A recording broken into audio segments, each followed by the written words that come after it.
Porpoise Pod, swimming with your asses. Hello, everybody. Tobin and Solana here with you. It is Dolphins Jets week. Solana, are you excited? I am. I am excited. I don't care who's playing quarterback. I don't care if the entire team's on the injury report. Oh It's my God. Dolphins Jets week. You can get to 4-1 for the first time since 2003, if I remember correctly. I'm hyped up, Tobin. Yeah, because it's like we knew this was a hard start to the schedule, and 3-1 is better than you could have ever imagined, Yeah. right? Like nobody, if you told somebody, hey, look at the start of that schedule, you'll have one loss after that, you'd be like, come on, that's awesome. But you don't want to get to the point where it's like, all right, I don't want to hear after like week 7 if they end up 4-3, you'd take it. You get to this point, you take advantage of it. And this Jets team, they're cute. I think they're cute. I think they're feisty. Mm-hmm. But I think the Dolphins are better top to bottom. And even that is saying that with Tua Tagovailoa being hurt, they've got a couple of, crazy comeback wins, by a touchdown. And I think that it's one of these things where I definitely respect them more. I don't think they're a joke of a team, but I don't think they're there yet either. And I feel like if the Dolphins lose this game, it is a disappointment, even without Tua. Yeah, I'm with you. I don't think the Jets, we're used to them being a laughing stock. We're used to them being a disaster. We're used to them being incompetent. I don't think they're any of those things, but I'm with you. Dolphins, top to bottom, are a better team. I know that injury report past couple of days has looked questionable, right? Some of the guys who have been limited in practice. Now Jalen Waddle's on the injury report. We know about Tyreek Hill and his groin issues. So that is concerning. But I'm with you, Tobin. It's been a while since the Dolphins going into whatever week 5, week 6, no matter the opponent. It's been a while where we feel this confident going in, right? Even the past couple of years where you were better than the Jets, right? You were Yeah. better 9-7, whatever it was, 7-9, 9-8. You were better than the Jets, but did you feel confident going into the Meadowlands that you were going to win against the Jets? I don't Only know if when you Adam felt. Gase was the coach That's right. of the That's right. Jets, of course. I don't mean Of when he was course. the coach of the Dolphins. I never had confidence when that was the case. But no, look, I know they're feeling froggy. I see Jets fans, they're happy they got Zach Wilson, but I get that. When you have a young quarterback who leads a comeback, that's one of the most exciting feelings as a football fan because it's filled with hope. But Pittsburgh stinks. Let's be real about it. You got Kenny Pickett in his tiny hands out there, just throwing picks left and right. You had the Browns browning. When the Dolphins are having insane comebacks, it's against good football teams. These guys, they're doing it against jokers. So, for me, I think that they got some explosive things all over the place, and I am worried for sure. Like the injury report, you see Xavier Howard still not practicing. Byron Jones, was he going to come back this week? He's not. And so you're looking around and that defense, which has given up a lot of passing yards, and you're like, all right, what can they do here to freak out Zach Wilson a little bit? And I go to this defensive front, this pass rush, which I don't think has been as vaunted as it could be. They had a pretty good day against Josh Allen. They sacked him 4 times. They got a bunch of hits on him, but he's one of the toughest challenges to bring down. Lamar Jackson too. But I thought I was going to see a lot more against Joe Burrow, and I did not. Yeah, I mean, it's also, I think, the type of packages that the Dolphins have implemented where they're just sending blitzes from every which way. So in those instances, right, with that scheme, I guess you do tend to rely less on your pass rush getting to the quarterback as often because, you have that guy Javon Holland, Ocho, just Yes. get into quarterbacks at will. It seems like Brandon Jones has done a good job as well blitzing. We can name a bunch of guys. So it's not that I wouldn't say, I think you agree with me, right? Like we're not disappointed in the Dolphins pass rush, but there's like another level there, certainly. And what better time to take it to that next level than against this Zach Wilson, who you're right. Pittsburgh sucks, Tobin. Let's be 100% Suck, dude. honest. They They suck. suck. They suck. Mike Tomlin, no more tricks in the old bag. You lose Big Ben, and now you're relying on Kenny Pickett, who threw 3 interceptions in his first game. But I'm with you. Like I'd really like to see them get more pressure on Zach Wilson, get him uncomfortable. He didn't necessarily look great other than in the fourth quarter. And even then, it was, just an okay performance to lead them back to a victory. So I'm with you there. Well, I think the thing that's going to be interesting with Zach Wilson is he is a gunslinger. He does improvise a lot. And this is, been a pass defense that people have gotten success against. But we've also seen Josh Boyer have a lot of success against young quarterbacks. I mean, he's really made their life hell. And I do think that for this type of matchup, that's what I'd like to see. I think we had a little bit of doubt from the defense going from the Baltimore game because of how many big plays they gave up. Then they bounced back in a big way against the Bills, just with key stops, even though they gave up a lot of yardage. It was a tough task against them, but they still stood tall and did not give up a lot of points. And, he said something to the effect this week of like, stats are cool, but the biggest point is just getting the ball back to the offense and not giving up any damage. Right. And he's right about that. So for me, it's a big key for them this week where, all right, I'm not going to hold too much against them for Thursday Night Football because one, Thursday Night Football is hot garbage. And by the way, if you guys saw that last night, holy crap. Dude, this is the worst product. I got to be honest with you. Like, put an investigation into Thursday Night Football because it is the worst. Oh, my God. Like, I'm never going to get – I'm not going to say never, but it's going to be hard for me to get mad about a Thursday Night Football game ever. It's such fake football. It's garbage. If you watched that game last night, I'm sorry. I'm genuinely sorry for you. It was the most boring football game ever. And Tobin, so I'm up in New York, and my whole family came up here. Dolphins game is on Sunday, obviously, and my sister lives in Long Island, so the whole fam comes up, and my girlfriend, my brother's wife, and my sister's husband, they're not really into football. Like, they know the Dolphins or whatever, but they're not big fans of football. They didn't even realize there's Thursday Night Football game. Like, these are very, very surface level fans. And I said, hey, football game, Amazon Prime. Let's watch it as a fam. Little family bonding time. Right. They hated my guts by halftime. Understood. They hated me. I understand why they did because dude, when I was doing the Heat game, and when I tell you that a 30-point blowout of preseason basketball was more entertaining than this, because I tune in and Russell Wilson overthrows a dude on third down to force another field goal, and the pain in the look in the Broncos fans, the misery of the field goal kicker coming out again was something to really behold. Like, it was breathtaking how angry they were at this. And I gotta tell you, dude, I'm watching both of those guys. Russell Wilson washed. Okay. This Matt Ryan, holy crap. I mean, he is old. And, Russell Wilson was like on everybody's top 10 list. They gave him a lot of money. Tua's better than that guy. I'm telling you right now. He's better than that guy. He's better. For sure. It's not even close. And Matt Ryan is getting sacked. And he got sacked 19 times last night. And he is just sick of it. He is spiking the ball. He's getting up. He doesn't even want his offensive lineman to help him up anymore. He's getting pressured on every single play. And by the way, that field goal you're talking about, I'm like 90% sure it was blocked. It was. It was. It was blocked. It was. Because I looked up and I'm like, oh, it's still 6-6. What the hell happened? As I was like getting ready to talk to my guy, Tommy Tig. I'm like, oh.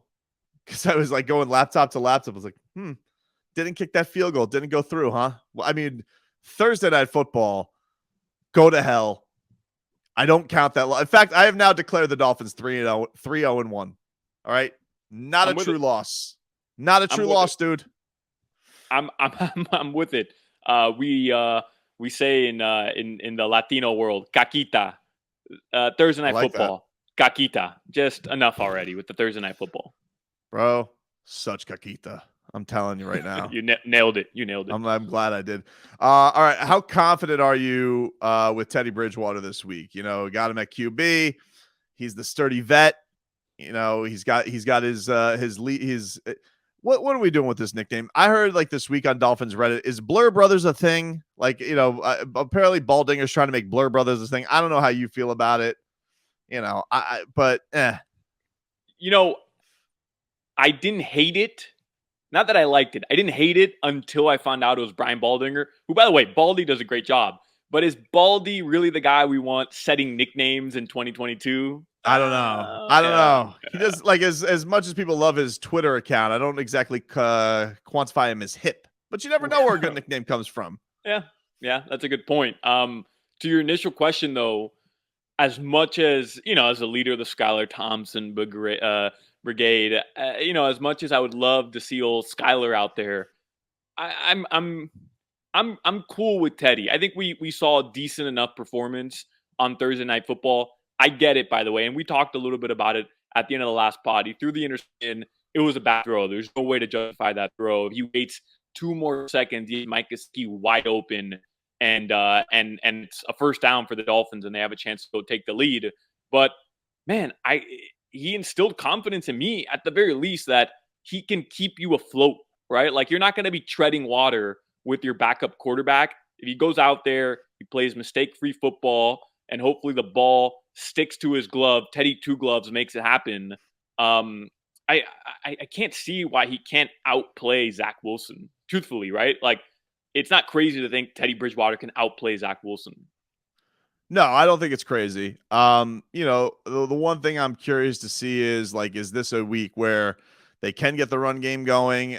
You're talking about two teams that are on the top 5 in passing yards, and I think on the bottom 6 in rushing yards per game this year. So neither one of them are very good at it, but are better at slinging the ball around. But this feels like when you're going to a situation where you have a Teddy Bridgewater, like Teddy took some shots, don't get me wrong, which was good to see. They were definitely trying to impose that against the Bengals. But for me, I just feel like it's been disappointing to see that even in certain situations where they could give their defense a break or milk some clock away, they really just can't seem to get any momentum going with that run game. Yeah, I mean, that's really been the biggest concern, in my opinion, other than injuries for the Dolphins this entire year. And it'd be a huge help, Tobin, if they finally can. And I don't know about you, but I'm really expecting to see different types of like play design from Mike McDaniel this week. Like, let's get crazy. Let's pull out the bag of tricks, a little razzle dazzle this week, because you have Teddy Bridgewater out there. It's the first time he's going to start the game for the Dolphins this year. So really, it's a blank slate for this offense. You don't even know really who's going to play. It's going to be an interesting injury report or an actives list like an hour and a half before the game. So I think the Dolphins have this opportunity where they can implement some wacky stuff out there and make the most of it. Yeah, we'll go over that injury report as the Porpoise Pod swims on after this. Porpoise Pod swimming on here, getting ready for a Week 5 matchup against the New York Jets. Miami Dolphins are 3.5-point favorites on the road. Getting ready. You excited to see that MetLife takeover, dude? Yeah, I am, bro. Dolphins fans in New York are insane. Like It's crazy. It is crazy how many Dolphins fans are up here. And great story from last year, Tobin. So Dolphins in New York, broadcast team is up here, and Jason Taylor misses the broadcast bus from the hotel to go to the stadium. Totally misses the bus. So he has to jump in an Uber by himself, and he's calling like Joe Rose, "Hey, hold the bus. I'm in the elevator. Hey, we got a police escort, JT. Like, yeah, I know you're JT. I know you're the Hall of Famer. Police escort's not waiting for anybody, unfortunately." So the bus driver's like, "I gotta go," and we're telling him, "Yo, this is the Hall of Famer. You gotta wait for the Hall of Famer." JT. Bus driver just hits it. Wow. So JT gets in an Uber, and they drop him off at the Uber lot. They're not taking him in. The Uber doesn't have credentials to get into the stadium. So Jason Taylor has to walk from the Uber lot through all the fans, and it's mother bleeping Jason Taylor. He told us it took him like an hour from the Uber lot just to get to the stadium because every single person in that parking lot at the tailgate recognized him. And guess where he happened to walk right through? Dolphin takeover.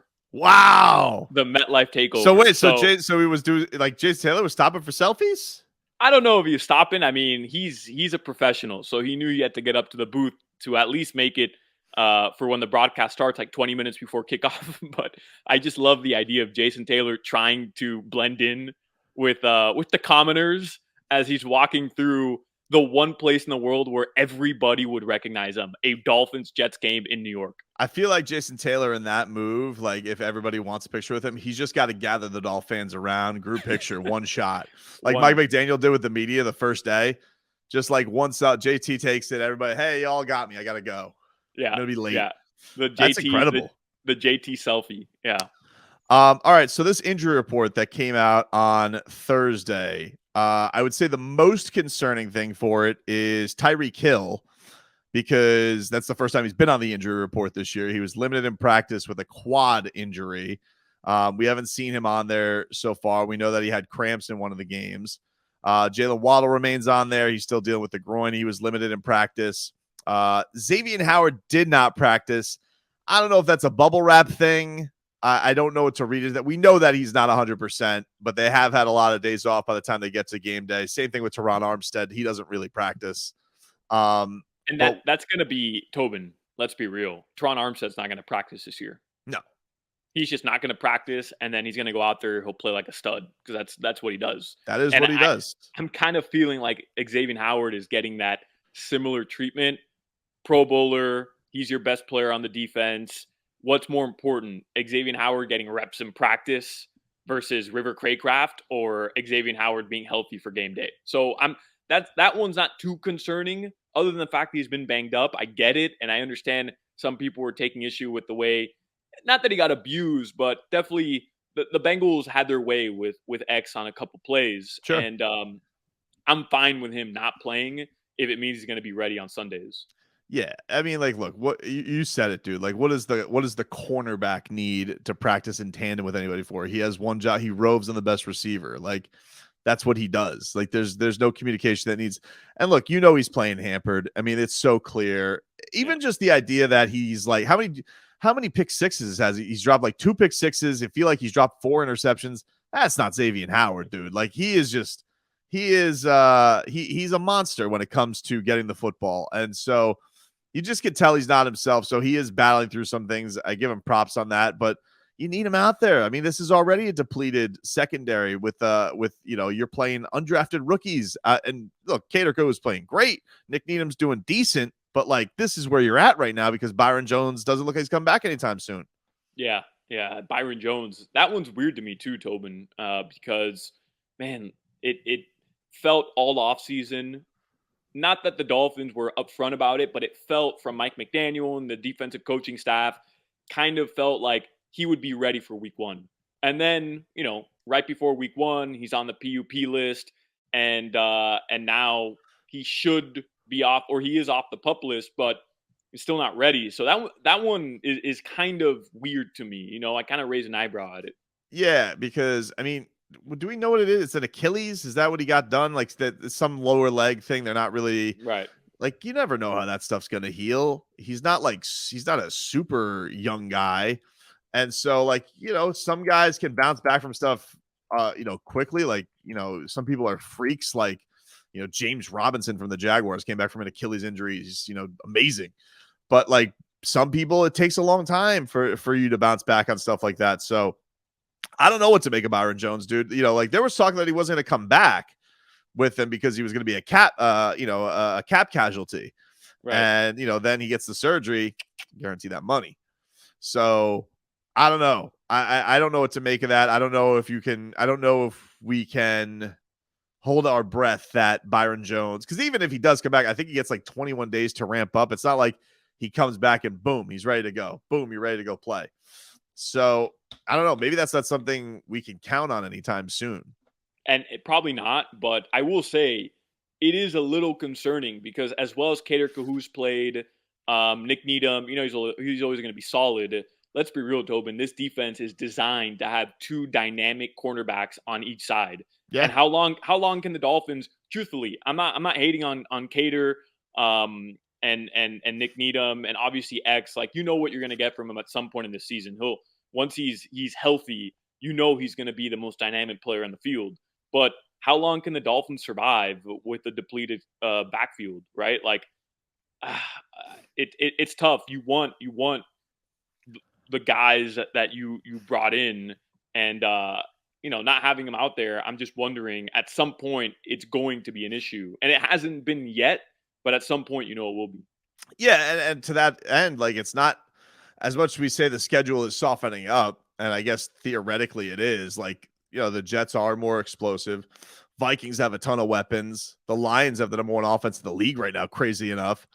So And the worst defense. right. But like it's not like it's gonna get any easier anytime soon for this secondary. So it's gonna be an interesting thing to definitely check out. But for me, was good to see that Cedric Wilson looks like he is fully practicing. So that was exciting to see, because I don't feel like he's really splashed yet. Like I think before all the Tyreek Hill mania happened, and understandably so.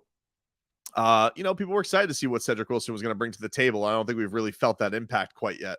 Yeah, really the biggest play he's had a couple receptions, but right before Jalen Waddle, week 1, caught that pass and took it to the house. It was Cedric Wilson on whatever it was, 3rd and 22, set up the 4th and 10. He was able to bring in a ball that it was a good play. Like, he brought that ball down and set up the play for the Dolphins rather than having to punt the ball before the half. Set it up so that Tua can hit the old dime ski right up the middle to Jalen Waddle. So I'm with you. Yeah, like I want to see. Yeah, good times. That good was times. good time. I miss you, Tua. I miss you so much. Is Tobin? What's your gut telling you about Tua? By the way, I don't know if we're gonna get to that later, but what's your gut I don't you? know. Well, see that I don't know how much we want to touch on in the pod, because like I figure we're gonna have to probably pod whenever this investigation drops, right? Right. Because I feel like, unfortunately, whatever comes out of that is almost going to dictate when he comes back, because I feel like there's going to be damage control for it, right or wrong.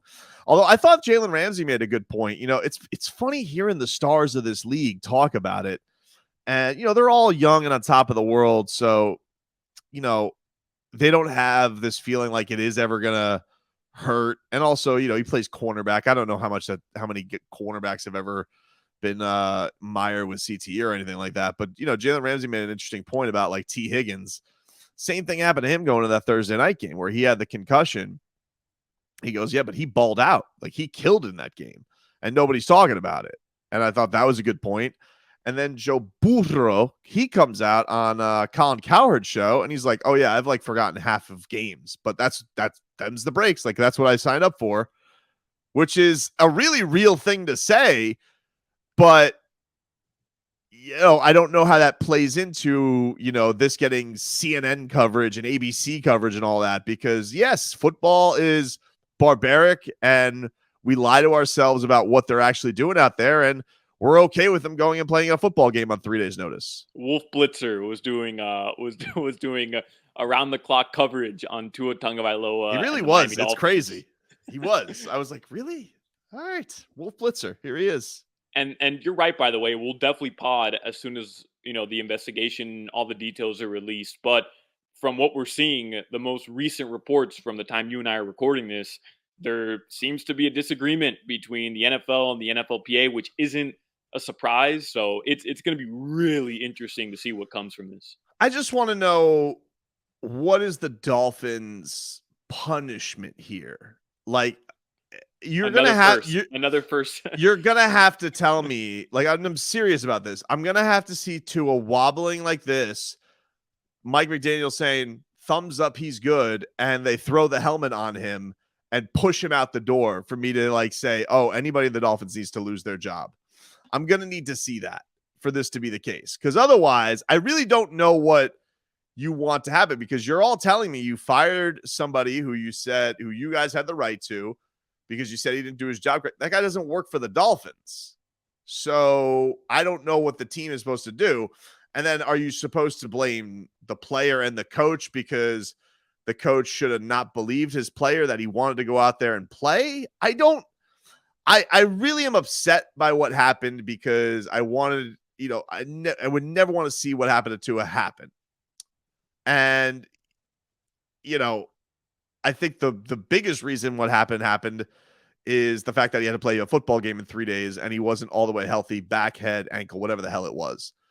But I still, as the days go by with this, everybody just wants to kind of find somebody to be mad at with this. And it's just like, you're being mad at a sport that this can happen to. It just happened to happen to a very famous, beautiful face. Yeah, on national TV, and the optics of it were so the shock factor, right, is I think what really got to everybody. Tobin, all the hot takes that have been coming out, every head coach was asked about this. I was surprised. Typically, the head coaches in the NFL, it almost always seemed like a brotherhood, right? Like they always Right. had their back. And Mike McDaniel coming in, he's highly regarded across the league. Everybody who's crossed paths with him has nothing to say but positive things. I was really surprised to see like Bill Belichick, not that he took a direct shot and not really that he was calling for his job. It wasn't to that extent, but saying that he's in those situations done what's best for the player. And then you have those stories of Gronkowski saying, he doesn't remember half the games he's played in either. So there's a lot of hypocritical comments coming out of head coaches over the past couple of days. I did find the Belichick thing interesting, but here's the thing that Belichick's leaving out of that story, because I happened to do a radio show with one of his former players that he actually did this to. This happened in the early 90s. There were no concussion protocols. So it's a beautiful thing for Belichick to do that he didn't think that, his player was medically all the way there. Maybe he's done it in the early, in the days after, although pretty sure Wes Welker, Dolphins wide receiver coach, got lit up quite a few times as a New England Patriot. Pretty sure. Yeah. He had to wear a giant helmet by the end of his career. There's a pretty good documentation about Wes Welker taking some hits right up the middle of the field, getting laid out, and he was right back in the game a couple minutes later. But Harbaugh was the one I was like, that one was the one I was like, wow, John Harbaugh, really? Like, what's your deal there, dude? Yeah, well, hey Harbaugh, how about you focus on winning a game in the fourth quarter? Huh? How about you settle down with the comments about Mike McDaniel about concussions? How about you stop blowing leads in the fourth quarter to AFC East teams? All right, Harbaugh. How about you keep it when you're up 3 scores? Don't lose those games. Not that hard. Not that hard, it's Harbaugh. Not that hard. It's not that hard, just like, come on, dude, figure it out. It's ridiculous. So I don't know, man. I am curious because I want to see, I'm curious of the drama, but it sucks. The Dolphins feel like they're always in the middle of these investigations. It's either a tampering investigation, a Bullygate investigation. Now it's a concussion investigation. I was just enjoying football this year. I was finally just enjoying football. The team was fun. Tyreek Hill, amazing. This team is like the most explosive team in the NFL. And now it's ruined by, there's a bunch of party poopers.